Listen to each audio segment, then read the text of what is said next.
Akkam jirtan kabajamtoota fi jaalatamtoota maatiiwwan chaanaalii birraa inspire kun qophii imala gara milkaa'inaati. Qophii keenya imala gara milkaa'inaatiin imala tokko isiniif qabadhee dhufeetiin jira.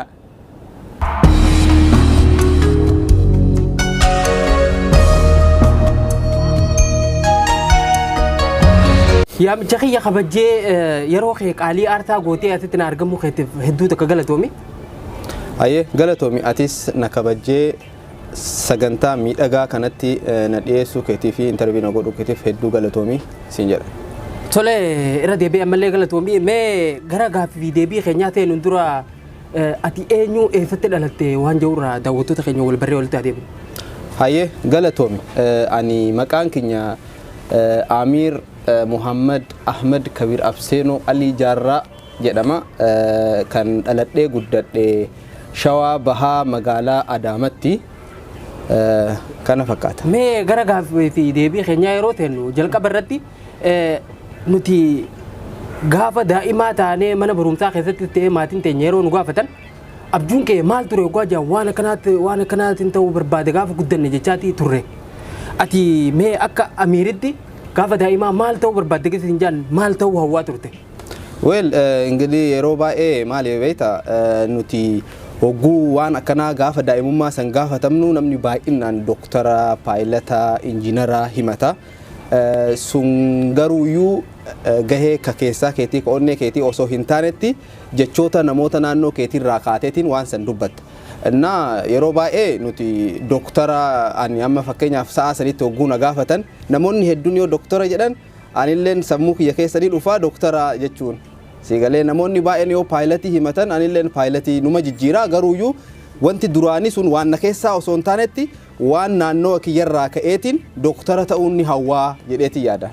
Adeemsa keessa abjuu namni ilmi namaa tokko gara fuulduraa waan ta'uu barbaaduu fi eessa akka gahuu barbaadu ni yaada. Daa'imummaa kanarraa yeroo xiqqoo ol guddanne jechuudha. Mee ati maal ta'uu barbaadde ture? Ani dhuguma rabbii dubbatuuf fedhinnaan kiyya guddaadha. Garuu irra baay'ee looyara ta'uu barbaada ture. Fedhinnaan kiyya durarraa. Abbaa seeraa? Abbaa seeraa ta'uu barbaada. So garuu galmi kiyya guddaadha. Namoota kiyya jijjiiree saba kiyyaaf dhaabbadhee biyya tiyyaaf dhaabbadhee haga Afrikaatitti dhaabbadhee rakkoo fi gudeeddaa wantoota adda addaa uummata saba kiyya irratti ga'uu fi namoota naannoo kiyya irratti ga'u falmatuufiin kan jedhurraa kan ka'e looyara ta'uu hedduu jaaladhaa ture. Ogeessa seeraa guddaa tokko ta'uudha hawwiin kee kan fuulduraa akkas ture. Mee ati ogeessa seeraa jabaa kana ta'uudha hangam takka tattaaffatte? Okay, dhugaadha ogeessa seeraa guddaa ta'uudhaaf tattaaffiin ani godhe ni jira. Tattaaffiillee ani godhe keessaa barumsa kiyya cimee baratuudha. Erga barumsa kiyya baradhe booda barumsa kiyya fixee san booda kara seeraa dhufuu qabaa ture. Garuu akkasitti opportunity akkasii hin arganne garuu haa taatu waan xiqqoo seeraan wal qabatu gara maaneejimentii dhufe eegarraan maaneejimentiin giraajuweet godhe. Boodarra hariiroon maaneejimentii fi seerri waliin qaban hanga garaagarummaa qabaatu malee akkaataa waan takka maaneej godhuu irratti wal fakkaatanii so kanarraan kan ka'e gara looyara jabaa fi yookaan immoo abdii kiyya san bakka san ga'uu hin dandeenye garuu maaneejimentii ta'ee jira. Tole gaariidha. Mee fedhii ta'e gaafa ijoollummaa ta'a ogeessa seeraa ta'uu barbaaddu kana hanga ammaa ta'etti jirti moo guutumaan guutuutti jijjiirame? Dhugaa dubbatuuf guutumaan guutuutti hin jijjiiramne. Fedhinnaan sun na keessa ni jirti. Garuuyyuu maaneejimentii irra dhaabbadhee fedhinnaa tiyya san hanga muraasa wayii godhuu jira. Maaliif yoo naan jette gaafa durallee akkuma si hime sani looyara ta'uu kiyya wanni barbaadee fi uummata kiyyaaf waan takka gargaaruufi. Sigalee uummata kiyya gargaaruuf. Maaneejimentii illeen jiruu kiyya haa taatu, jiruu saba kiyya haa taatu, jiruu uummata kiyya haa taatu gargaaruuf hanga wayii hedduu na gargaaree jira maaneejimentii baratuun kiyya. So waan kanarraa waan ka'eefi carraa uummata kiyyaaf dhaabadhee falmatuu hanga san qabaadhu baadhus garuu uummata kiyya akkaataa bultii ofii, qabeenya ofii, biyya ofii itti to'achuu danda'an wantoota kana irratti hanga wayii uummata kiyya cinaa dhaabbadhee qarqaaree jira. Jechuun maaneejimentiin waa baay'ee jira, pilaaningii jira, organizing jira, staffing jira, kanaafuu coordinating jira. Wantoota kun martiyyuu akkaataa jireenya kee itti bulfattu akkaataa yoo kaampaanii qabaattes yoo wantoota waan irra jirtu san akkaataa itti manage gootee jijjiirama fidduu dandeettu irratti support si godhaa jechuun si cinaa dhaabadhe. So hanga wayii uummata kiyyaa fi karaa kanaan qarqaara jedheeti yaada. Mee yoom gara biyya tanaa dhufteeti? Okay, gara biyya kanaa 2050 dhumarraan dhufe 2015 dhumarra dhufe biyya kana akasi. Tole osoo gara matriin dhufin dura biyya biraa Itoophiyaan ala deemtee ni beektaa? Dhugaa rabbi dubbatuuf biyyoonni keessa qaxxaamuranii jiranii biyyoota akka Suudaanii gara ji'a tokkoof bultii 15 uumama taa'ee jira. Sanii as immoo as dhufe. Mee gara biyya Ijiptii kana gaafa dhuftu maaliif dhufte? Abjuu keetii waliin qabataa biyya kana dhufuun? Biyya kana dhufuun abjuu kiyyaan completely walii hin qabatu. Biyya keessatti wantoota hedduu wanni dalage ni jirani. Wantoonni ani dalage keessa yoo akka muraasatti fudhannee akka qotee bulaatitti lafa fudhadhee shunkurtaa wantoota akka timaatimaa humaama fa'aa biizinasa irratti jechuu kiyya godhee nin beekaa. Ofiisii keessatti dalagee nin beekaa. So barsiisummaa hanga wayii barsiisee jira, yaalii godhee jira. Wantoota xiqqii gara birookara dalagee jira. Wantoota baay'ee jireenya kiyya keessatti wantoota baay'ee dalagee jira. Chaalenjii hedduu darbee jira. Garuu kaayyoo kiyya san galmaan ga'e jedhee hin yaadu. Haa taatu immoo tokko jedhanii lama sadii jedhanii taranii wantoota akkasii chaalenjiiwwan hedduu darbee jira. Anyway, egaa chaalenjiiwwan tana mara darbee karaawwan itti sosocho'u ni cufamanii karaalee rakkisaa ta'anii san keessa ba'uuf hedduu na dhibee jennaani sammuu kiyya keessatti pilaanii godhee bakkee jijjiiruu fi wantoota muuxannoo fudhatu biyyoota adda addaa deemuu ka jedhu karoora godhadhe. Hogguu karoora godhadhu sani namoota narraan umriin gugurdaa gaafadhe ani biyya tana jijjiiruun barbaada. Rakkoon yaa akkuma beekamu biyya keenya keessa siyaasaan ni jirti. Siyaasaan tun directi naataatu indirecti siquuxii biyya teenya keessatti hogguu tattaafattu wantoonni harka si qaban hedduu jira. Mootummaa taatee miti mootummaa taatee naannoo asan irratti bulchiinsota jiranirraa taatee wantoota adda addaa hogguu ati tattaafattu waan si qabu jira jechuudha. So wantoonni akkasii sun akka ati hamileen si cabu akka ati waan sanirraa gadi of qusattu yookaan waan san akka ati motivation hin goone si godhani. Kanarraa kaka'ee biyyoota jijjiiratuu fa'aa sababa siyaasaatiin biyyoota jijjiiratuu barbaadda. Hogguu san namaan wal mari'atta.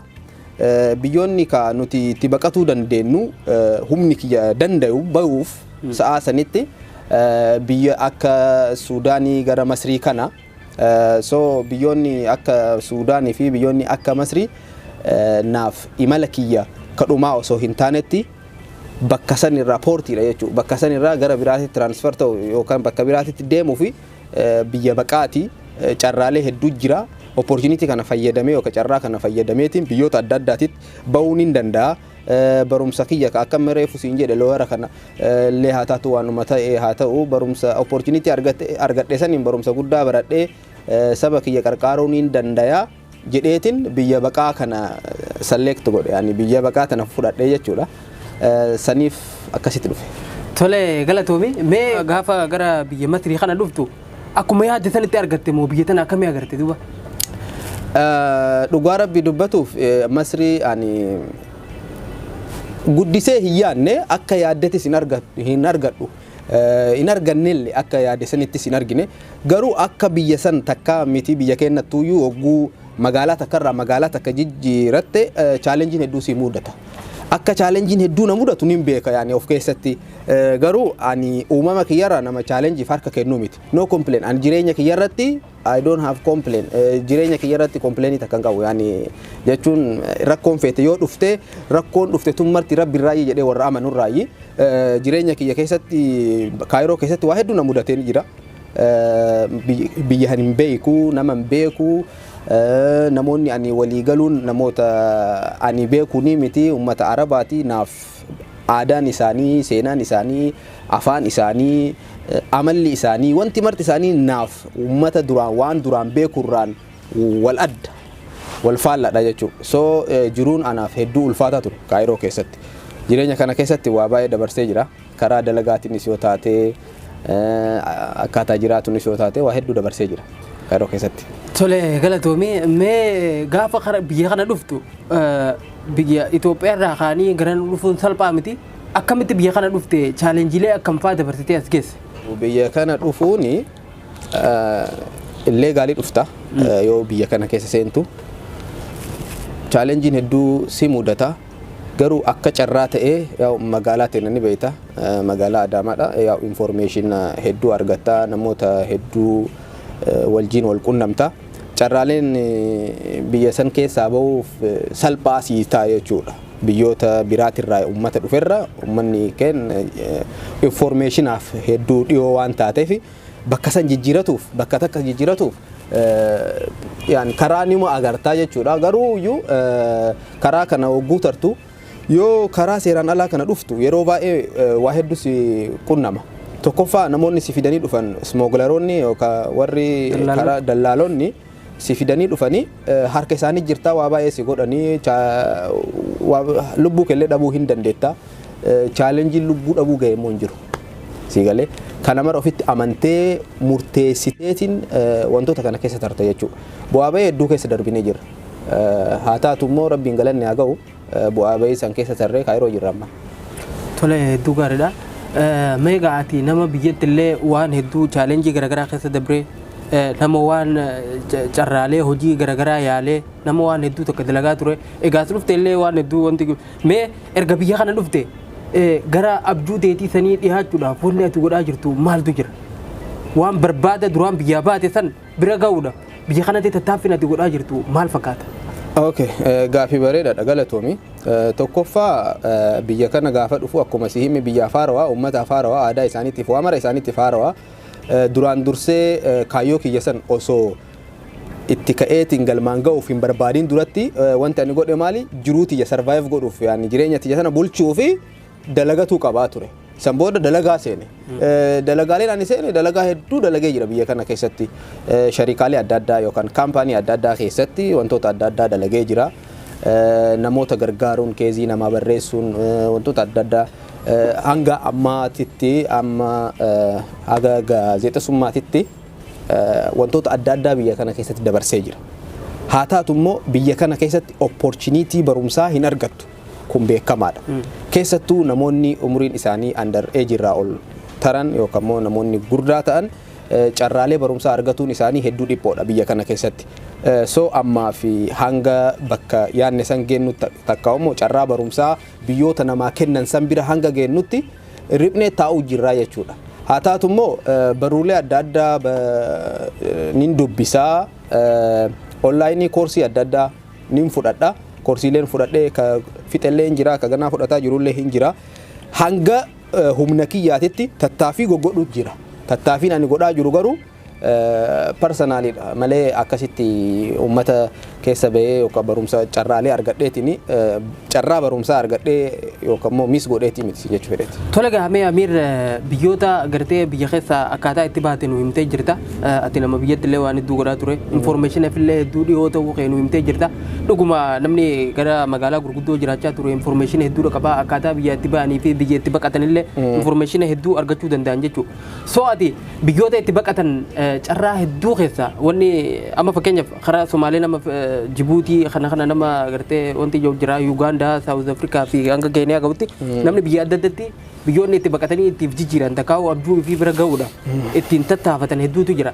Biyyoota san hunda keessaa ati maal fi masrii filattee biyya kana dhufuu dandeessa? Hayyee galatoomi hedduu gaafii bareedaa na gaafatte. Duraan dursee gaafii kee kana osoo siin deebisin duratti maal siin jedhee ture beektaa? Gaafan biyyaa ba'u namoota gugurdaa dubbiseen ture. Namoota umriin isaanii gugurdaa ta'e kan muuxannoo qaban, kan muuxannoo biyya baqaati irratti qaban. Maaliif akkas godhaa ani jiruu kiyya keessatti hogguu waan takka biizinasa haa taatu barumsa haa taatu hogguu waan takka jalqabuu fedhe duraan dursee wanni godha namoota gugurdaa namoota waan san duraan dalagan san deemeetiin gaafadha. Sigalee life experience isaanii san gaafadhee sanirraa fudhadheetiin kanaa ta'e filadha jechuudha. So akki ani masrii itti select godhuu danda'e tokkoffaani Sumaalee yoo deemte carraan Somaaliirraan deemuu keetii eessa Jibuutii deemtaa Yemanii seentaa Suudii seentaa sarkuleet gootaa deebitee qabamtee eessa deebita Kaayiroo wanni Addis Ababaa seenta jechuudha Finfinnee deebitee jechuudha achitti deebita san booda karaan kee bal'aa miti deebisee achumas si deebisa Keeniyaa yoo dhufte hin beektaa Keeniyaan biyya baqattoota yeroo dheeraa tursiisuun beekamtuudha waggoota 17-27 sanii olillee jireenya namaa balleessiti jechuudha. Garuu Kaayiroo hogguu dhuftu carraa lama argatta. Carraaleen tokkoffaa Kaayiroon biyya qaroomte namuuyyuu ni beeka. Kun Afrikaa keessaa biyya qaroomte carraalee barumsaas nin argadha jedheetiin abdii qabaa ture. Ammallee UN eeggatuu dandeetta. UN yoo hin taane itti yani waan kana nama ittiin gorsu garuu carraan baharaan ba'ullee ni jira. Biyya kana keessa iskoolaarota adda addaa argatuun carraan ni jira. So biyya guddoodha. Ammallee immoo biyya itti dalagattee of jiraachisuu dandeettu. Amma yoo fudhatte baqataa Keeniyaa fi baqataa Kaayiroo fudhatte garaagarummaa hedduu qabu. Baqataan Keeniyaadha carraan itti of bulchuu isaa hedduu dhiphaa waan taateef gargaarsa barbaada biyya alaatirraa. Baqataan Kaayiroo yoo agarte haa tattaafatu haa dalagatu ofiin of carraa ofiin of jiraachisuu tana ni qabaa jechuudha. Kanaaf opportunity kana laaleetiin Kaayiroon naaf filatamtuu taate. Tole galatoomi mee amma osoo carraa argatte biyya alaa keessaa biyya tam deemuu feeta? Okay, galatoomi ani tokkoffaa biyyi naaf carraa naabanti kaayyoo kiyya ka of duraa mul'ata kiyya ka of duraa carraa naabanti jedhee ani yaadu biyyoota afaan Ingilizii dubbatan biyyoota immoo barumsaaf free ta'an barumsa fedhe yoo baratuu barbaade opportunity free dhaan bilaashaan naa kennuu danda'an biyyoota akkasiisan filadha. Biyyoonni akkasii yaa beekamaadha. Kanadaan maayif hedduu biyya bareedduudha naaf jedhee yaada. Ameerikalleen akkasii so biyyoonni afaan Ingilizii dubbatan Ingilizilleen bareedaadha carraa barumsaa bareeda jira. Kanarraa kan ka'e biyyoonni ani filadhu biyyoota barumsa kiyyaaf kaayyoo kiyyaaf bakka san ga'an afaan keessattuu afaan Ingilizii biyyoota dubbatan hedduun jaaladha. Tole afaan Ingilizii biyya sanitti dubbachuun abjuu keetii waa wal qabatu qaba moo jalaan afaan Ingilizii kana waan hin qabu dubbachuun hin dhaqe rakkadhu sababa jedhuuni moo? Tokkoffaa waan afaan Ingilizii dubbataniif biyya san fedha. Maaliif jennaan afaan Ingiliffaadha biyyatti numarti kenna carraa baratu argannee jirra. Haa xiqqoo beeynu haa guddoo beeynu sun akkaataa nuti itti baranne malee afaan Ingiliffaa kana amma biyya kana keessatti challenging guddaan nu mudate maal inni nuti afaan Arabii hin beeynu turre biyya kana keessa dhufnee waggoota 6 ol jirra. Tokkoffaa challenging ummata keenya miidhaa jiru afaan beekuu dhabuu keenya. Afaan Ingilizii haa xiqqaatu haa guddatu namoonni keenya afaan Ingilizii hanga wayii ni beeyna.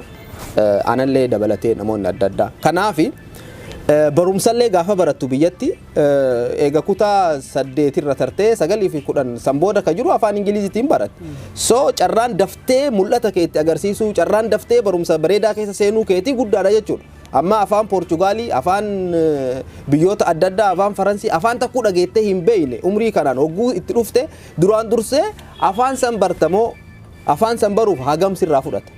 Waggaa meeqa sirraa fudhata san booda afaan san barattee deebitee barumsatti seenuuf waggaa hagam sirraa fudhata hogguu kana laaltu carraan guddaan ani itti fayyadamuu barbaadu biyyoota afaan Ingilizii haasa'anirraayi jechuudha. Biyya sila abjuu kee gartee itti milkeessuudhaaf deeman kana deemuudhaaf hangam takka tattaaffachaa jirte biyya kana keessa teessee?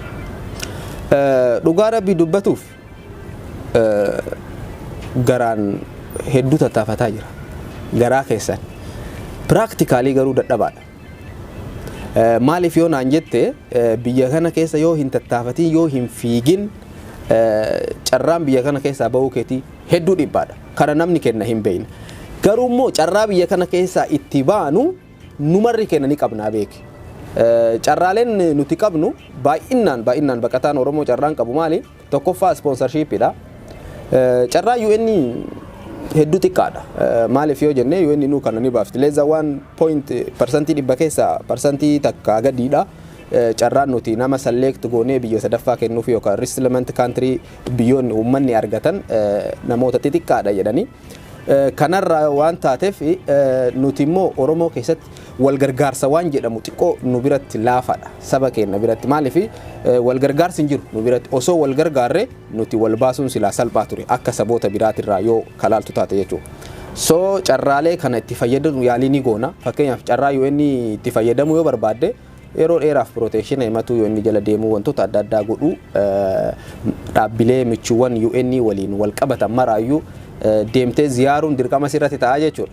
Kana namni numarti ni beeyna garuu namni baay'een practically hin godhu. Maaltu akka practically waan kana hojiirra oolchine wanni si godhu maaltu jirame? Wanni akkas hin goone si godhu tokkoffaa dadhabina. Inni lammaffaa sammuun ilma namaa kuni yeroo maraa itti deddeebitee yoo hiniminiif isumaafuyyuu hin qabatu waa. Amma yeroo baay'ee dafneetiin hogguu waan akkanaa goonu namoonni hoyii carraa kan ni argatan. Ajennuuti carraa biyya sadaffaa argatee namni hoyii hin deema san booda ni laaltaa gaafsan si ka'a kaka'umsa si ta'a jechuudha. Guyyaa lamaa sadii waan san ni goota san booda ni irraanfatta. San booda deebitee balbala UN takkaa immoo balbala silaa carraa itti argatu dandeettu maraayyuu deemtee dhadha'uun keetii xiqqaa ta'a. Ammallee maali beektaa biyya kana keessatti yeroo baay'ee dalagaa keessattuu dhiira irratti chaalenjii mudatu maali dalagaa gugurdaa hin dalaynu. Yoo dalagaa hin dalagini qaamni kee hin socho'u yoo qaamni kee hin socho'in si dadhabsiisaa yoo hin dadhabin sa'aan mallee raftaa yoo sa'aan mallee rafte sa'aan mallee kaata. Fakkeenyaaf namni ganama ka'uu barbaade laazim maal godhuu qaba jechuudha duraan dursee galgalaan yeroo rafuu qaba yoo yeroo hin rafin ganama yeroo hin kaatu. Kanaaf carraan ganama yeroo ka'uu kennaa hedduu xiqqaa adda ta'aa deemuun carraan deemneetiin tattaafatuu kennallee akkasumatti xiqqaataa deema jechuudha. Kanaaf inni lammaffaa immoo yaa akkuma beekamu kun numarti ni beeyna biyya keenya irratti dhiibbaan ni jira kan waan hawaasni marti beeku carraalee kan argatuuf hedduu ifaajee nu barbaachisa. Ani immoo ifaajee san bira hin geenneef malee yoo ifaajee san silaa guutumaan guututti godhee ni argadha jedhee waan yaaduufi sanii raayyiin xiqqoo dadhabina natti mul'ataa sin jechuu fedhe wanni waggaa kana mara narraa fudhateef waan hin yaaliiniif jedhee yaada. Maaliif aan sababa godhuun fedhu waan tokko irratti waan akkana ta'eef waan ani Itoophiyaa ta'eef yookaan waan ani saba akkana ta'eef wanni biraa ana gadi na qabaniif akkas ta'e jechuu hin fedhu. Dadhabina kiyya malee moor odoo waan amma jirurraayi irra caaleetiin hedduu silaa itti tattaafadhee waan san successful ta'uun naaf salphaadha jedhee. So biyya kana keessa sababni hanga ammaa ittiin turte takkaa'uu gara biyya sadaffaa deemuun kee carraan itti hangana hunda dhiphati dadhabina keeti malee rakkoo gara biraa hanga hunda waan jirtu sitti hin fakkaatu jechuudha. Rakkooleen hin jiran jechuu miti.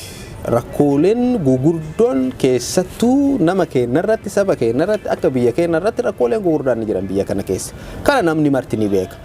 Garuuyyuu rakkooleef yoo harkan kennin wanti si daangeessu takka illee hin jiru. Ani bakka san hin geenne sin jedhu jira. Tattaafatutti ni jira. Ammallee waan abdii qaburra ni jira. Sigalee waan tattaafadhee itti argadhee jira. Garuu hanga san humni kiyya hin dandeenye bakka san buqqaasuu hin dandeenye jechuudha. Osoo bakka san buqqaadhe ni bayaa ture biyya kana keessa. Sigalee kanaafuu tattaanfii humna qabdu hunda fayyadamtee humna qabu hunda hin fayyadamne. Hanga danda'e fayyadameetiin humni kiyya san bakka san nan geessine ammallee insha Allah I hope yani ammallee waan sanii ol godhuufin yaali jira ani tattaafi ma jira garuu yeroo fudhatuun naaf homaa miti garuu tattaafiitti ni jira. Waan godhuu qabdu hunda hin goone walumaa galatti. Hin goone. Tolega biyya baqaa kana keessa wal baasu irratti sabni keenya akka waan kana irratti hedduu waliin gargaarree fi wal gargaaraan jirreedha kakaaftee ture. Mee saboonni biraa akkamitti wal gargaaran? Mee ati dhaamsi akka nuti wal gargaarru namoonni humna qabanii fi biyya garaagaraa jiran baqataa kanaaf xiyyeeffannaa kennanii akkamitti akka wal gargaaruu qaban irratti dhaamsi isaan dhaamtu yoo jiraatu. Hayyee galatoomi gaafii irra taruu hin qabne gaafii bareedaa na gaafatte jedhee yaada. Tokkoffaa seenaa tokko himuu fi barbaada. Roobert jedhaniini nama Ameerikaa lammii Ameerikaa tokkotti ture. Roobert kun nama ummanni naannoo sanii maal jedhanii isa yaadanii inni maraataadha. Nama waliin galuu dalagaa hin qabu bakka jireenyi isaa jireenya maraataati yani nama maraataadha sammuun isaa jedhanii yaadan.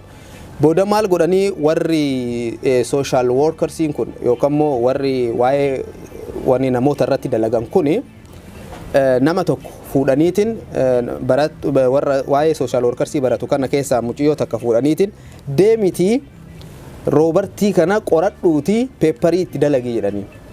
Waan rakkinna isaa waan isaa madaamin qoradhuuti nama maraataa waan taateef deemite qoradhuu jedhanii. Booda deemtee isa qoratu jalqabde jechuudha. Hogguu isa qorattu Roobert waan takka jaalata.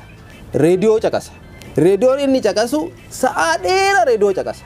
Inni fatu yaani namni biraa amma reediyoo caqasu numarti kenna akkuma beektu kana yoo sa'aa muraasa hin jibbita jechuudha. So deebitee maal jetteen bar Roobert maraataa miti uumama addaa qabaa. Uumamni inni addaa qabaa kan namni biraa godhuu hin dandeenye kan inni qofti godhuu danda'u. Amma ni rifate barsiisan isi maal inni uumamni inni addaa qabu ka namarraa adda ta'e uumamni inni qabu namni kun maraataa jennee yaannanu maal inni jennaan reediyoo caqasuu jetteen. Sa'aa dheeraa nuti reediyoo caqasuu hin dandeenyu hanga inni danda'u jetteen. Boodarra okay akkasi sammoora maal goote sammuu isii keessa dhufuu jalqabe Roobertiin akkamii gargaara. Sigalee jira Roobertiin nama maraataadha garuu waan takka godhuu hin danda'a reediyoo sa'aa dheeraa caqasu. Maraatummaa isaatiin irraa haa taatu hoobii isaa haa taatu garuu ni caqasa inni sa'aa dheeraa. Booda deemte eessa deemte warra reediyoo dalagan reediyoo xaabiyaa jedhan kanamiin hin deemte achirra. Deemte maal jetteeni ani nama isiniif hin qabaa ka bilaashatti isinii dalagu ka kafaltii takka malee isinii dalagu sa'aa dheeraa ka reediyoo caqasuu danda'u pirogiraamoota keessan ka isinii galmeessu advertising maastaawaqaa beeksisa ka isinii waan maraayyuu waan isinii barreessu ka bilaashatti isinii barreessu. Okay ni jaalannaa nama akkasii fidii jedhaniin. Booda fuutee Roobertiin itti geessite. San booda Roobert isaaniif dalaguu jalqabe bilaashatti. Hin jaalataniini inni sa'aa dheeraa reediyoo caqasuu waan barbaaduuf ni barreessa jechuun waan isaan san booda maal godhanii yooma san jaalataniini kafaltiitti jijjiiraniif. Booda Roobert ni jedheeni muciyyoon sun jireenyatti ni jijjiirtee isii affeeruu barbaade dhufee affeere. Isiin maal jetteeni an homaata akkasii hin goone garuu inni jireenya isaa guutuu akka isiin jijjiirtetti yaade. Isiin waan xiqqaa gooteefi isaaf garuu jireenya isaa guutuu jijjiirteef. Roobert nama maraataa ture nama beekamaa ta'e nama dalagaa hin qabne ture nama dalagaa qabu ta'e mana hin qabu mana itti goote jireenya isaa guutumaan guututti jijjiirteefi jechuudha. So kanarraa wanti nuti har'a xiqqoo nama gargaaru waan xiqqoo gargaarsa hin fakkaane nama gargaaru nama kenna bakka guddaan ga'uu danda'a.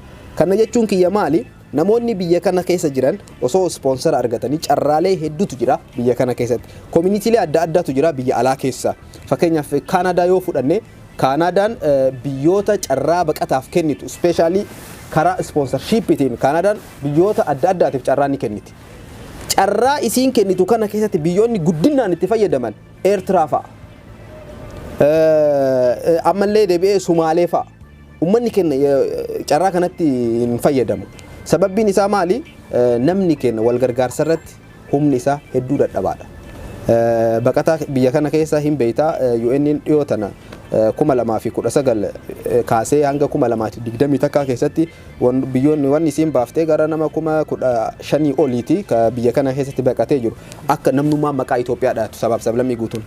So san keessa parsantii 35 hin ta'u ka waraqaa qabu. Parsantiin 35 kunuyyuu carraa hin qabu.